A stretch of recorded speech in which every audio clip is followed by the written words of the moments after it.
Ugh.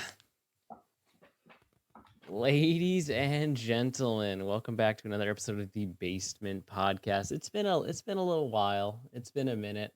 And you know what else has been a minute since Mark Carney has been elected Prime Minister of Canada. So we will be doing our best. CBC.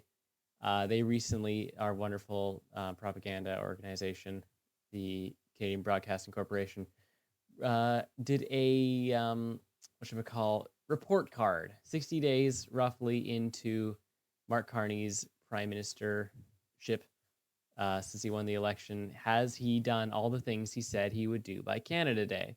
According to CBC, he's like a B plus. Apparently he's getting a lot of stuff done. Um, and I disagree. So I'm here with Lewis, and we're gonna go over what Carney has done and has not done, and what should be done and what won't be done. Um, and maybe David Eby catches some strays because I don't like him either. How you doing today, Lewis? I'm doing pretty good. How about you? Doing pretty good. Um, let's start with what CBC is. Actually, I'm gonna share my screen so you can see this too. I would love to. But show the screen. There you go. So this is from yesterday's Power and Politics.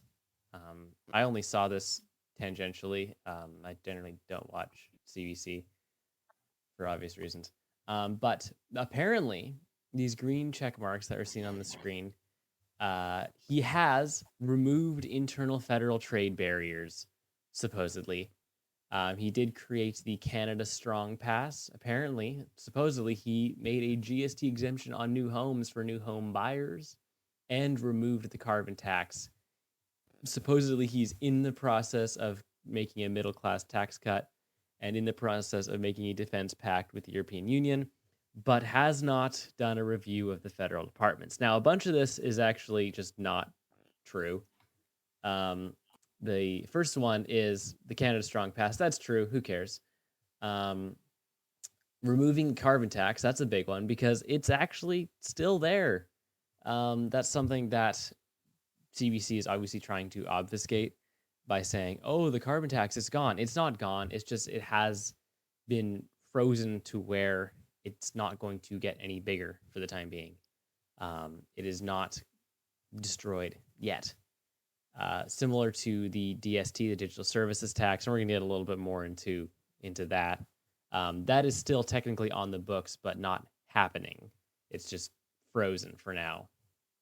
Removing internal federal trade barriers, I don't think that's actually happened. Do you know anything about that? I don't. I think they just introduced a bill before they ended the session. If you count that as having like a little green check mark, then maybe, but I would say that's definitely not like fully happened yet. I think they're kind of looking No, in that direction, if anything. no, and I even bought something today that shipped out of Ontario, and it was very much the normal provincial trade barriers. So I'm not sure how It's that's nice. going to be It's nice for affected. them to look at it to look in that direction. I will see Hmm. how far they actually walk that way. Yeah, I think if they really want to remove internal federal trade barriers, they should just scrap the PST nationwide and just move to a like a refundable credit HST system like Ontario. I hate to say Ontario does stuff right, but the HST is way better for everybody in every single way. Um, GST exemption on new homes. I'm not sure about that one. I've heard that's That not. one is also in a bill that they I think has passed its first reading. So it's only past its From first. what It's I've not read. even done yet. It's I just don't I think both the trade barriers, I don't know if the trade barriers has passed its first reading, but I think the GST one has. that's crazy. Yeah, because like if you're, I mean, to say that it's there, but like so many readings that go into passing a bill, it's going to be a while, especially because now they're on summer break, which is awesome. You know, would love that. Middle class tax cut supposedly is in the works. That's also something that we know. The Liberals lifted directly off the Conservative campaign, but didn't do as good of a job. Then the Defense Pact with the EU. Um, does this? I'm not sure how much this intertwines with Carney's new commitment to 5% NATO spending or defense spending for NATO, which on its own is also just crazy and wild, and absolutely not going to happen because we are already running crazy deficits and we're not spending even like 1%, and we're supposed to be at 2, and we just kind of haven't ever been able to do that. So yeah, I'm not sure where he thinks 5% is going to come from on top of a middle class tax cut and GST exemptions and no carbon tax. Like, he is supposedly, being moderate and, oh, look at all these tax cuts and exemptions and credits and things, where it's like you are reducing the government's money supply, and this is not how economics is going to work. You can't remove your source of income and then triple your defense spending. Well, obviously, I mean, it's not like he's tabled the budget, so No. So it yeah, would be so hard for him to tell. it is hard to tell. Maybe that's kind of maybe it's where he wants to be on the level table of budget, and they'll just say, well, we'll do all this. And then everything adds up to like 300%. And it's like, oh man. And then, anyways, the last thing, funny enough, and actually, I think I understand why CBC said is wrong about this. And they said that they have not done a review of the federal departments. And there's actually a very, very long list of federal departments and agencies on the Government of Canada website. And CBC is on that list conveniently. So no wonder they don't want this federal department review to go through because, well, let's say it wouldn't be pretty. Actually, Canada Border Services Agency has started rolling out. They have started rolling out those audits and reviews, and you can actually see the result of those programs. They recently did an audit of their duty firearms and of acquisition cards. If you look at the duty firearms one, I took a little read through it about what is going on, and we like it's pretty common knowledge that the CBSA is a total mess. Like, it is not a well-run organization. Even before it had a revolving door for a C-suite. Now, of course, they're just changing ministers in and out. Sean Fraser, which is a disaster, and I don't even know who it is now, but it won't be there for long. Anyways, it turns out that CBSA is really, really bad at keeping track of their guns.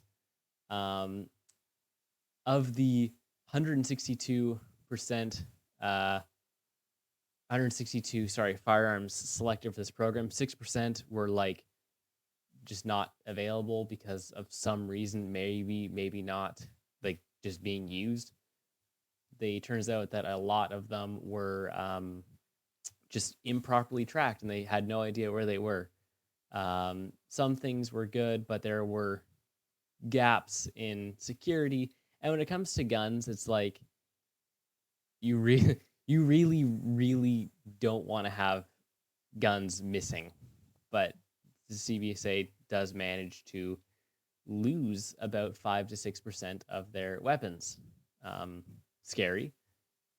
And then I think a little further down, just kind of scrolling through this program here, it turns out that whenever they have some recertifications, those are or are not being done. Sometimes people have them and are showing or haven't done them, but show up as have, even though they don't need it for their position or whatever.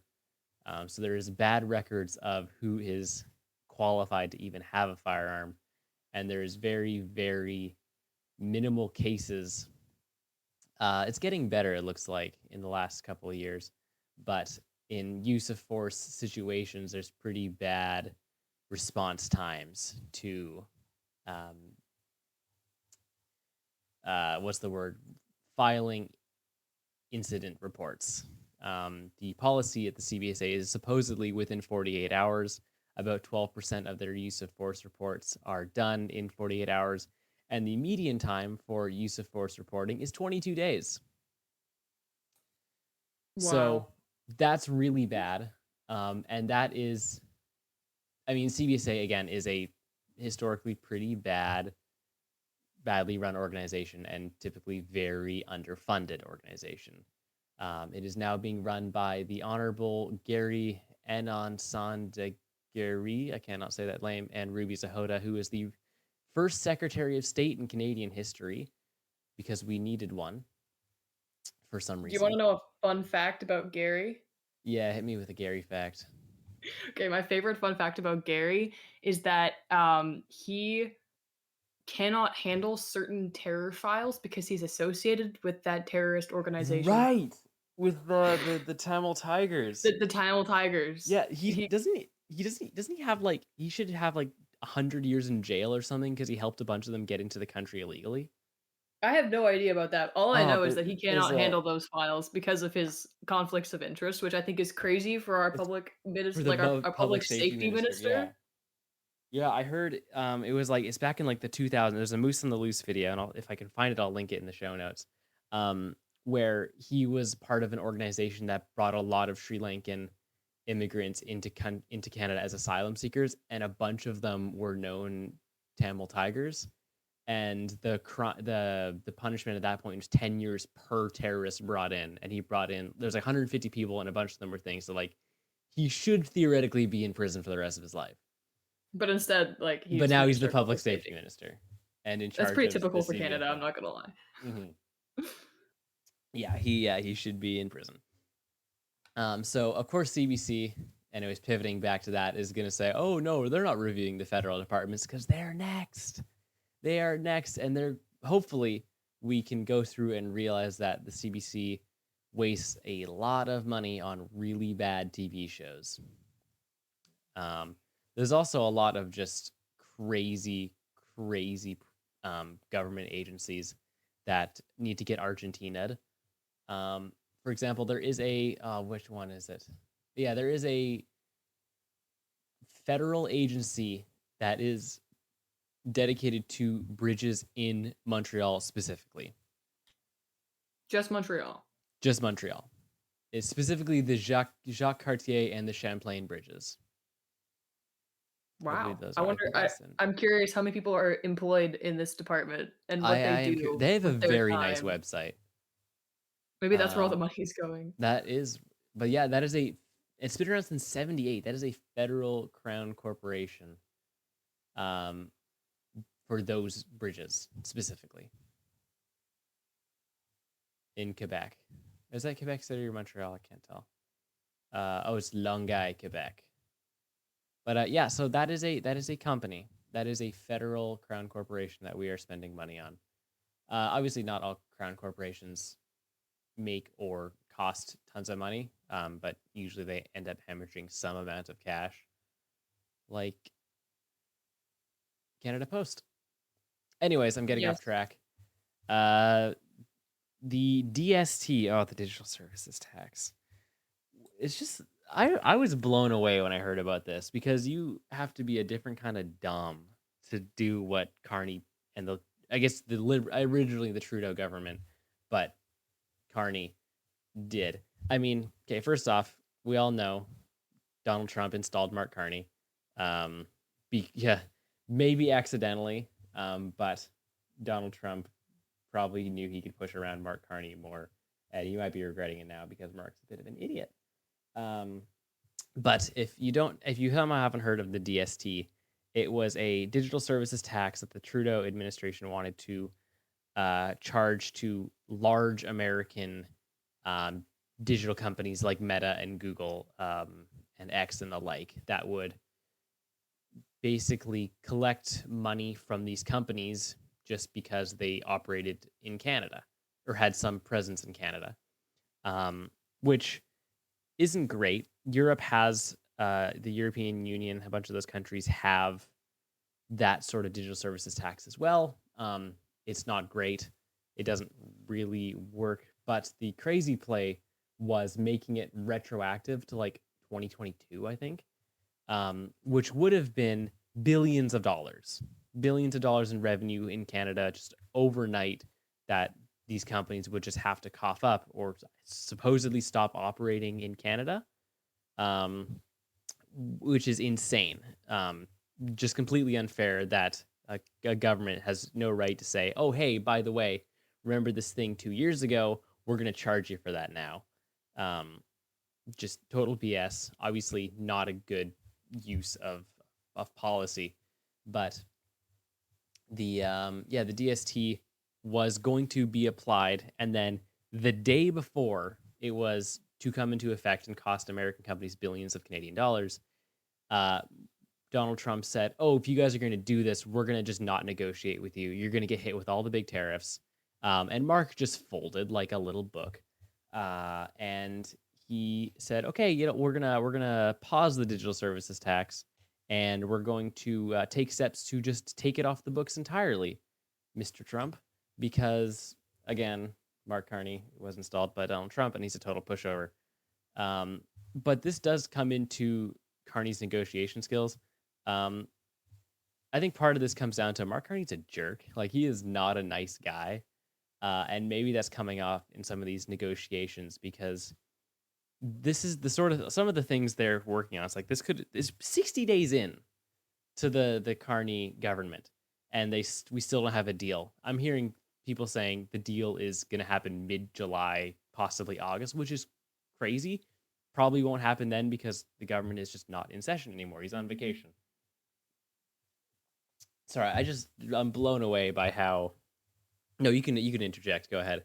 Uh, I'm blown away by how horrible this negotiation is. Like, supposedly he's the crisis negotiator, Mark Carney. He's there for the economic fallout. He's the guy. He was there in England when everything sucked and was the problem.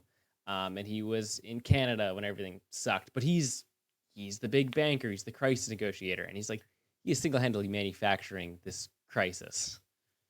He's This like could have been over. I I feel like he's fumbling like every step of the way. I mean, I'm glad that we don't have the DST, but it is also just like a huge embarrassment that our government Hmm. can't get it together enough to take a principled stance cuz theoretically they brought in the digital services tax cuz they're like this is the right thing to do and this is what will, help our economy or whatever their reasoning was. And then like the moment that Trump disapproves, it's just gone because they don't have a choice because I don't know, Hmm. they just don't have ground to stand on. That's what it seems like. And I mean, Absolutely. And I Carney mean, seems to love other countries. I mean, he loves being in Europe. I think he probably likes being in Europe more than he likes being in Canada if I I'm think being so. honest. Yeah. So, Yeah. I don't Yeah. Probably. I genuinely don't see like that whatever people expected from him, this whole like crisis negotiator thing. I really hope people are seeing that it's just a total facade. Absolute facade. Um, and I think the funny part about it is Donald Trump is a fabulously good negotiator. I mean, wrote the book, literally wrote the book on negotiating. And it shows, right? And he's not even subtle about it. There's that quote from I think 4 days ago, 5 days ago of Donald Trump saying, "Oh, Mr. Carney, Canada economically no cards, absolutely no leverage in the situation." I mean, with how much movement is happening in the states, if Carney doesn't move really, really fast, what little leverage they have that Canada has in these negotiations is going to disappear. So it's because now they've scored the deal with China, and so they're going to start getting rare earth minerals and things that China would export, but Canada has but won't export because of all the bills that prevent us from mining things. But oh goodness, so it's so frustrating knowing that Canada has all of the resources to be a very, very wealthy nation, and is being handcuffed by Mark Carney. Mm. And just like not even Mark Carney, there's so many incompetent people There's a in lot of charge of incompetent people. the resources that we could have. I mean, speaking of contracts to China, I know you mentioned I was perhaps just ragging about to on put David it. Eby a little bit. Yeah. But Oh the man. BC ferry contract, to China to build the next round of ferry boats is Actually, completely insane. actually insane. Like, oh my word. Yeah, it's sorry. I knew we would get to David. I've been mentioning because I freaking David Eby, so annoying. Just a little smarmy rat of a man. But yeah, so, BC, British Columbia, 100% could be like BC and Alberta would be a very wealthy nation if it was just those two provinces. They would probably have more GDP than a lot of European nations because insane amount of natural resources and everything that matters. So oil, energy, whatever, it's all in these two provinces.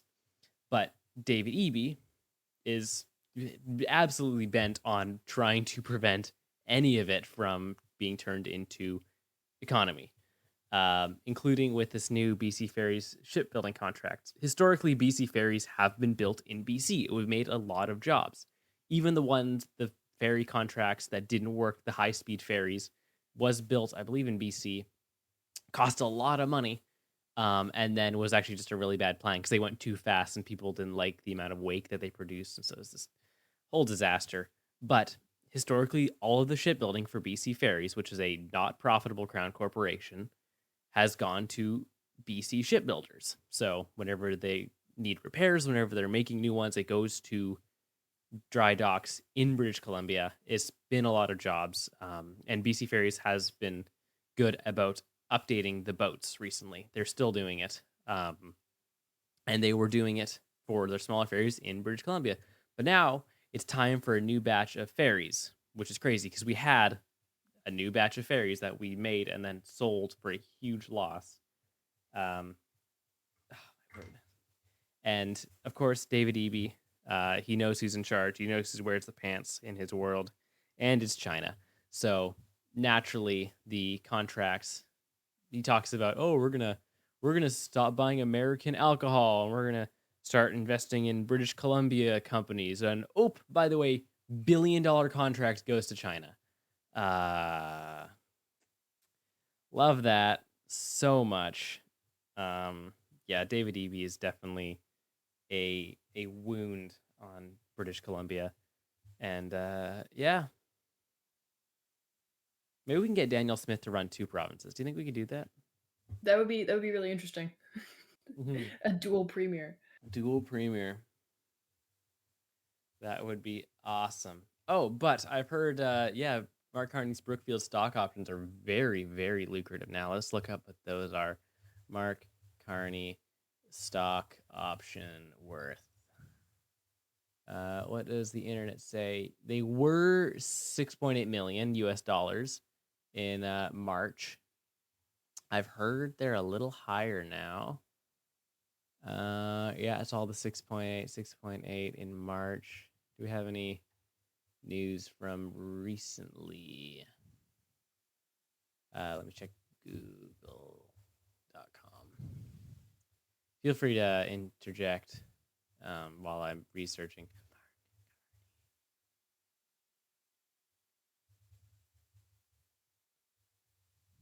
6.8 million, and they are now worth.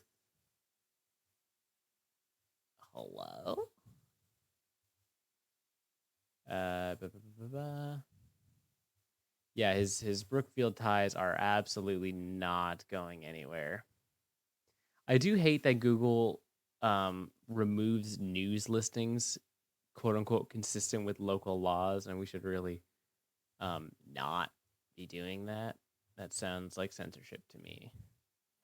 Weird It's kind of tangent. scary. Or yeah, it is kind of a tangent, but like there's been stuff Oh, like when you try to open something from Instagram and it knows you're in Canada, it will like it will block news articles because it will be like we know this is not consistent with your local law, which is kind of insane.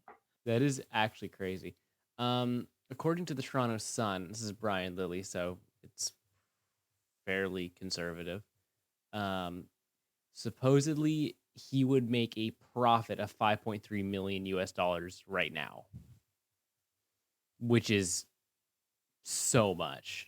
I mean, that is profit, right? That is $6.8 million worth of those stock options before. He would be saving a lot of money. Yeah, that is crazy. Um, but yeah, really nice that a lot of that stuff is just removed. That is crazy. Oh, the EV mandates. I got those written down. This is another liberal Justin Trudeau liberal holdover, but the EV mandate. What was it? No gas cars by 2030. Liberal. So what, like another 4.5 years? Yeah. You think we're There on track? was the electric vehicle mandate. Zero emissions by 2035. So that is holy cow. The EV sales mandate. This is from CTV. Um, the EV sales mandate will require 20% of all new light duty vehicles to be zero emissions by next year. That's actually crazy. But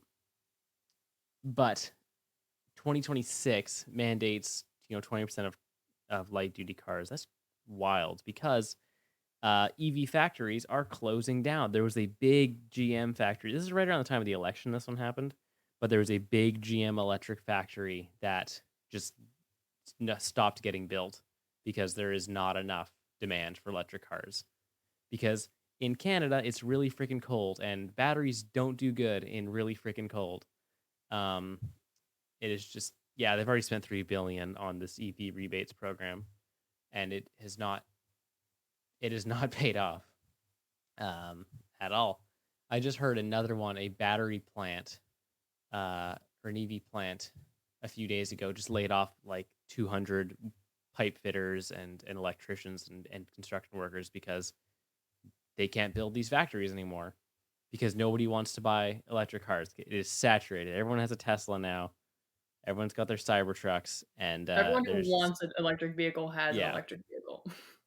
it's true. Yeah, everyone who wants one has one, and no amount of billions of rebates are going to make it worth a lot of people's time and money to buy an electric car.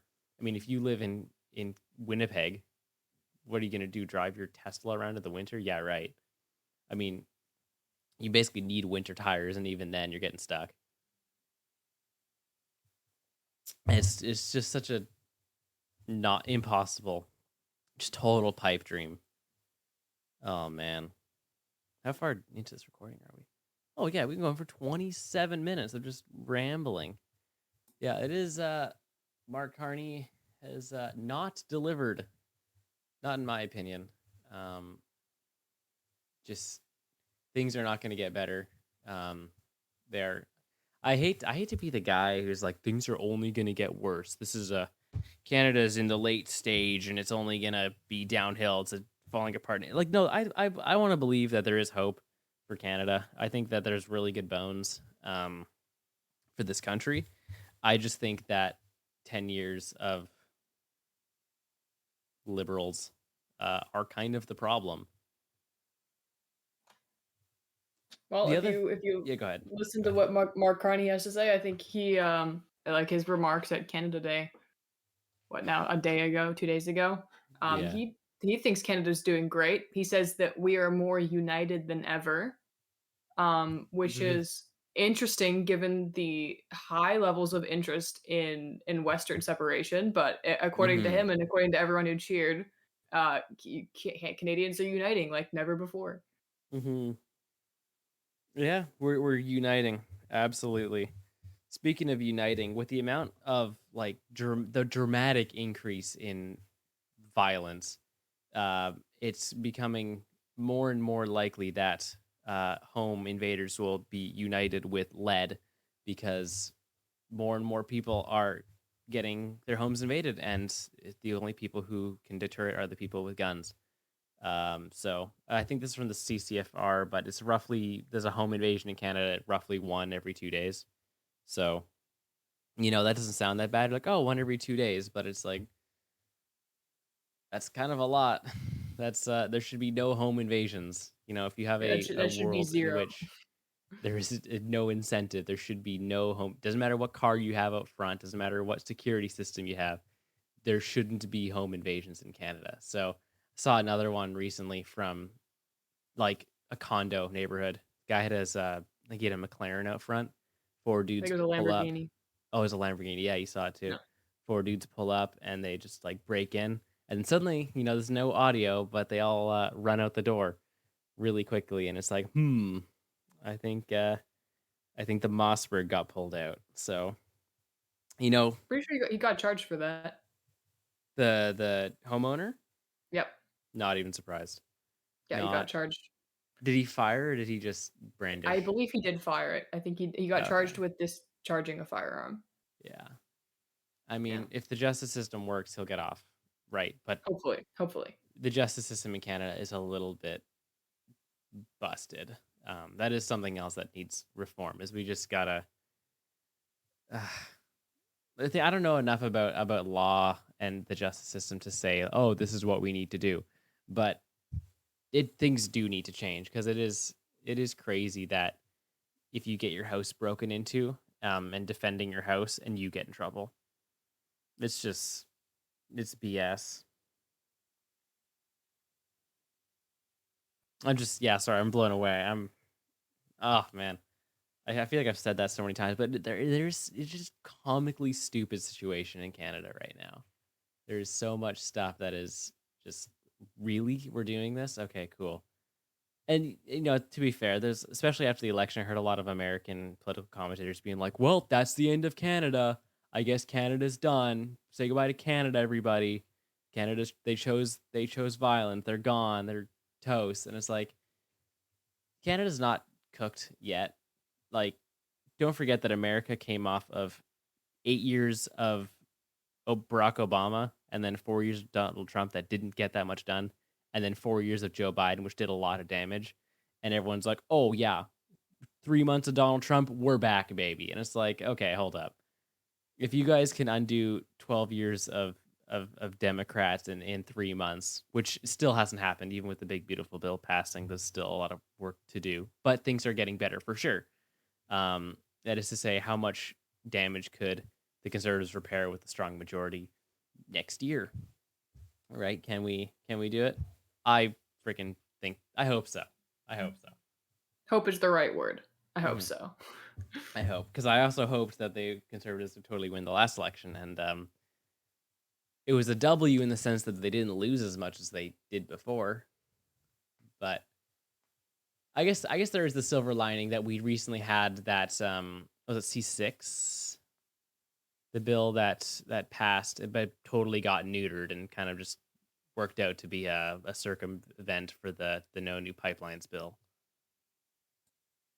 I can't remember what it is. Recently passed like 2 weeks ago. But the Conservatives were basically able to just take out a lot of the stuff because there's a lot of conservatives. There's more conservatives now than there was before, and so they have a bit of sway. Yeah, Um, it's not easy. It's not an easy process for the Liberals to get things through. They no. still can, if they get Hmm. the block on their side. But Yeah, it's that I not was like it's not like it shocked. was for the last, 10 years where the NDP was like just totally propping them up every single time. Hmm. Because the NDP they did neuter themselves as well. Yeah. Um, so I guess that is kind of the idea of the Canadian system of governance, is that even if you are a minority party, if you did not, even if you're the opposition, you have some measure of power that lets you control the government a little bit. Not A as little bit. not as much as a majority, but there's influence, right? And that would keep you at the table. I was listening to a podcast about the 20s when England was negotiating, trying to get Ireland to join the Commonwealth, um, and there were conservatives and liberals, whatever they were called in England in the 20s, at the negotiating table for England. There was representation from both parties, and they worked well together.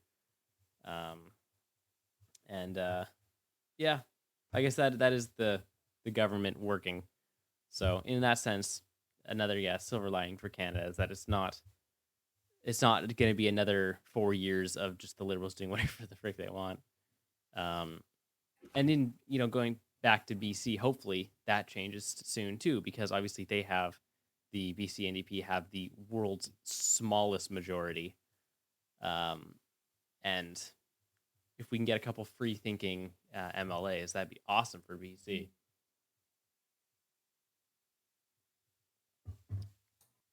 We'll see.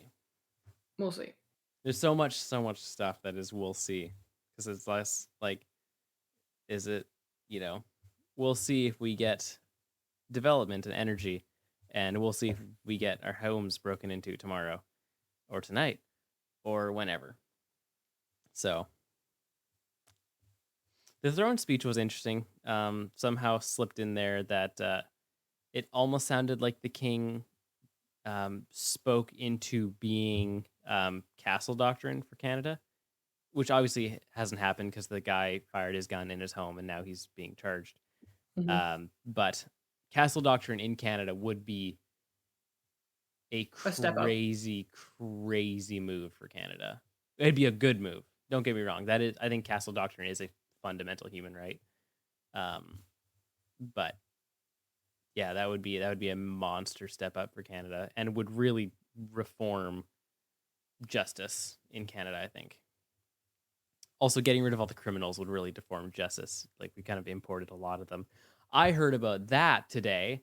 Me too, actually. Under the Liberal government, how they would just use like AI screening, and 99% of asylum seekers never actually had their applications processed by a human. Do you want to hear what I heard? Spill. Go ahead. Okay, so there's been over the last 11 years, there's been around 17,000 immigrants who have come in who have had to have been pardoned by Immigration Canada. What? For their criminal charges. So there have been people who have had their criminal charges pardoned in order to come into the country, because otherwise they would not have been able to come into the country. And that can only happen if their offense had to be at least 5 years ago. And the department has to say, "Oh yeah, you're rehabilitated now." But like, who knows what that means? You don't know them though. No, and They're not from your country. There's no information about what types of crimes have been pardoned. All that they have said is that the immigration minister themselves is involved if there's any serious crimes. So who knows how many of those there have been. But that is something that I heard today. That is another horrible statistic. Oh my gosh. So yeah, that's a liberal thing. But yeah, that, and then using AI to assess your asylum seekers is, oh my word, that is so much the problem. And then you also have people making false education visa claims, and they sign up, oh, I'm going to university, and then they come and just bum around and cost money. What is actually crazy tangent? Average Canadian ER wait time over years. You're not gonna like what you find out. I feel like, can we get a chart? Can we get a graph? Because I know they're bad. I was in the ER recently, and it was like 11, and the ER wait time was 8 hours. That's actually not bad. 11 p.m. Actually, that was after 14 hours of me sitting there, so I don't know how accurate that was. That's true. Oh,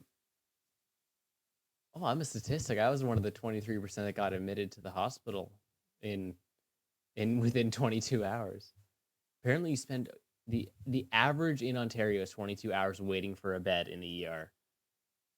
I believe it. I mean, that sounds about the target time is 8. That's accurate. The target time is 8. That is horrible. Okay, Statista, are they gonna charge me money for this? Oh my god, they are gonna. Yeah, screw you. Didn't Statista used to be free? I have no idea, man. I've never liked Statista because they charge money. No, I feel like it used to be free. But yeah, it's gotten worse as. Oh yeah, from 2019, CBC says Ontario patients spent an average of 16 hours waiting in emergency rooms in Ontario. And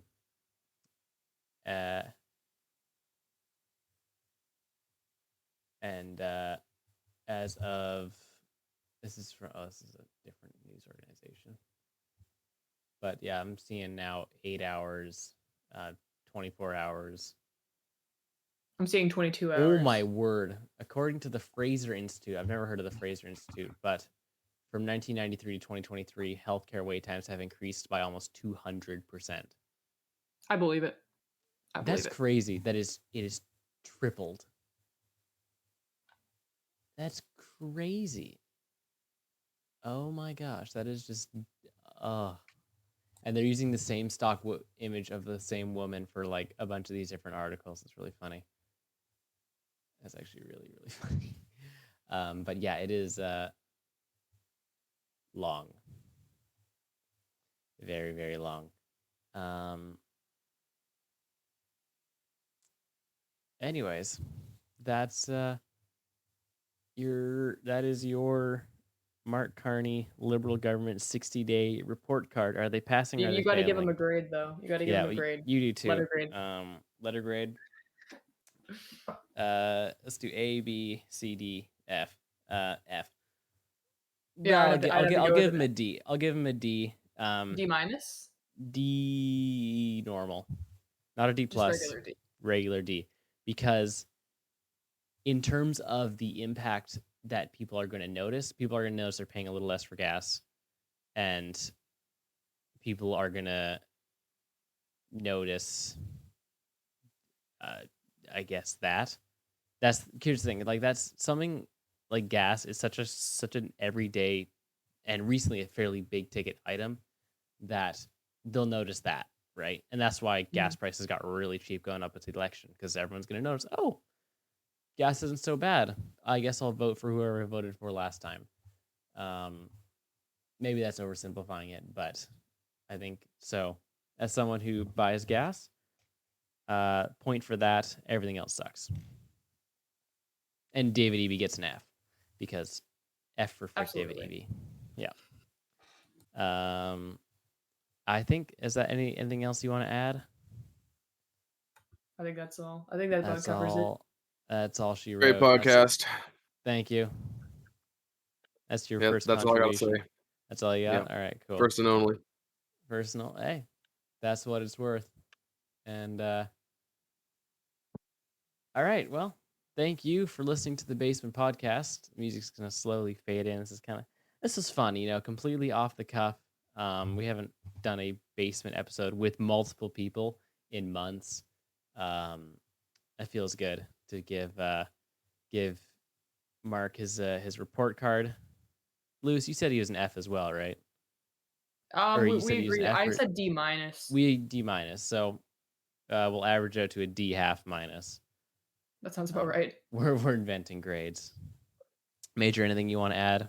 You had a grade for Marky so far? C minus for Carney. Really? Wow. Actually, probably worse. Probably worse, honestly. I'm happy with the gas prices, but nothing else. You drive a lot, but I drive a lot. But that's the thing, though. That's he's gonna keep doing that. He's gonna make that tangible tax cut, and he's gonna get people. They're gonna get bigger tax credits because they're gonna take a bunch of your money, then gonna give a bunch of it back, and be like, oh look, GST credit. Wow, I feel so good about my government. And if you just keep doing tangible stuff like that, you can jack up the price of groceries. You can crank inflation. You can make $6 million on stock options, and you can destroy jobs and import foreign labor and destroy the welfare state and do a lot of damage. But if you keep gas prices low and you give people a lot of tax rebates, they're going to keep voting for you, apparently. So pray for Canada. Yeah, it literally is buying votes. All right, well, this is fun. I just dragged this on for 2 extra minutes. All right, thanks for listening. Bye.